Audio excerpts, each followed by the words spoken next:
아들의 결혼 소식을 들은 건 정말 우연이었습니다. 저에게는 오랫동안 알고 지낸 지인이 있습니다. 그 지인은 제 아들과도 꽤 가까운 사이였고, 예전엔 종종 같이 낚시를 가기도 했습니다. 그날도 별다른 일 없이 그 지인이 연락 와서 평소처럼 안부를 주고받는데 그 친구가 저에게 충격적인 얘기를 하는 겁니다. 그건 너의 아들이 어디 호텔에서 결혼한다더라 라는 말이었습니다. 순간 귀를 의심했습니다. 그리고 그날 친구가 보내준 사진 한 장을 보고 확신했습니다. 그렇게 저는 아들의 결혼 소식을 남을 통해 듣게 되었습니다. 그날 퇴근 후 전철을 타고 집으로 오는데 창문에 비친 제 얼굴이 낯설게 느껴졌습니다. 내가 정말 그 아이의 아버지인가? 그동안 나는 어떤 아버지였을까? 그리고 그날 밤 저는 잠을 이룰 수 없었습니다. 휴대폰 화면을 꺼놓고도 계속 그 사진이 머릿속에 맴돌았습니다. 결혼식 날짜는 며칠 남지 않았는데 아들은 제게 아무 말도 하지 않았습니다. 초대장은커녕 축의금 계좌조차 몰랐습니다. 그날 이후로 출근길마다 마음이 무거웠습니다. 전철 안에서도 엘리베이터 안에서도 그 사진 속 아들 얼굴이 자꾸 떠올랐습니다. 저는 아내와 10년 전 이혼했고 이혼 과정은 순탄하지 않았습니다. 서로 상처를 주고받았고 결국 아들은 어머니 쪽을 선택했습니다. 그 후로 아들과의 연락은 거의 끊겼습니다. 처음에는 명절마다 연락이 오곤 했습니다. 짧은 문자 한 줄이었지만 그래도 저에게는 위로가 되었습니다. 하지만 그마저도 몇 년 전부터는 완전히 끊겼습니다. 저는 나름대로 바쁘게 살았습니다. 혼자 남은 인생이라도 버텨야 했으니까요. 퇴근 후에는 혼자 대충 끼니를 때우고 주말엔 TV 앞에 앉아 시간을 보냈습니다. 그렇게 의미 없는 시간을 몇 년이나 보냈습니다. 혼자 사는 일상에 조금 익숙해졌지만 마음 한켠에는 늘 아들이 남아 있었습니다. 저는 아들을 잊으려 한 적은 없었습니다.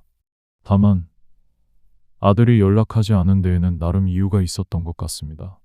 아들은 어릴 때부터 말이 적은 아이였습니다.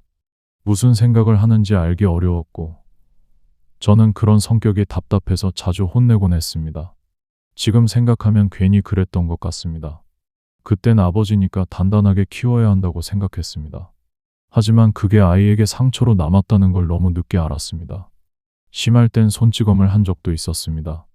그때마다 아들은 아무 말 없이 방으로 들어가 문을 잠갔습니다. 그 모습이 아직도 눈에 선합니다. 마지막으로 통화했던 날도 그랬습니다. 아들이 약속을 어겼다는 이유로 언성을 높였습니다. 지금 와서 생각해보면 정말 별일 아닌 일이었습니다. 그땐 제가 옳다고 믿었고 아들이 잘못했다고 생각했습니다. 하지만 그 통화가 마지막이 될 줄은 몰랐습니다. 그날 이후 아들은 제게 전화를 걸지도 않았고 제 전화를 받지도 않았습니다. 시간이 지나면 나아질 줄 알았지만 오히려 그 기억이 더 깊게 남았습니다. 그 후로는 제가 먼저 손을 내밀지 못했습니다. 아버지로서 자존심도 있었고 혹시 전화를 걸어도 받지 않을까 하는 두려움이 있었습니다. 한두 번 용기를 내서 연락을 해봤지만 아무런 답이 없었습니다. 그때 느꼈습니다. 이젠 정말 내 자식이 나를 잊었구나라고 말이죠. 그 후로는 연락을 하지 않았습니다. 잊어서가 아니라 제가 더 이상 상처받기 싫어서였습니다. 하지만 결혼 소식을 듣고 나니 마음이 복잡해졌습니다. 그리고 화도 났습니다. 그래도 아버지인데 연락 한 통쯤은 해야 하는 거 아닌가. 그 생각이 머릿속을 떠나지 않았습니다. 그러면서도 한편으로는 내가 그럴 자격이 있나 하는 생각도 들었습니다. 그러다 결국은 연락하지 못했습니다. 며칠 뒤 아들의 결혼식 날, 저는 아들이 결혼하는 호텔 근처를 일부러 지나갔습니다. 그날은 토요일이었고 하객들로 붐볐습니다. 식장 입구에는 꽃장식과 사진을 찍는 사람들이 보였습니다. 저는 머뭇거리다 결국 호텔 안으로 슬며시 들어갔습니다. 멀리서 신부 드레스를 입은 여자가 보였고 손님을 맞이하는 정장을 입은 청년이 서 있었습니다. 그 사람은 바로 제 아들이었습니다. 저는 걸음을 멈췄고 그 순간 시간이 멈춘 것 같았습니다. 멀리서 바라보는 것 외에는 아무것도 할 수 없었습니다. 행복해 보이는 아들의 얼굴을 보고 있으려니 가슴 한쪽이 먹먹해졌습니다. 제가 아들의 옆에 아버지로서 있기에는 그 자리에 설 자격이 없다는 걸 잘 알고 있었습니다. 그렇게 몇 분을 서 있다가 돌아섰고 그 순간 다리에 힘이 빠져버렸습니다. 그리고 의자에 걸터 앉아 한참 동안 마음을 추스렸습니다. 저는 집으로 돌아오는 길에 이런 생각이 들었습니다. 나는 평생 가장이라는 이름으로 살았지 아버지로 살진 않았다고 말이죠. 가정을 지키겠다는 명목 아래 일만 했습니다. 저는 그렇게 돈을 버는 게 사랑이라 믿었습니다. 그런데 아들에게 남은 건 함께한 시간보다 공백뿐이었을 겁니다.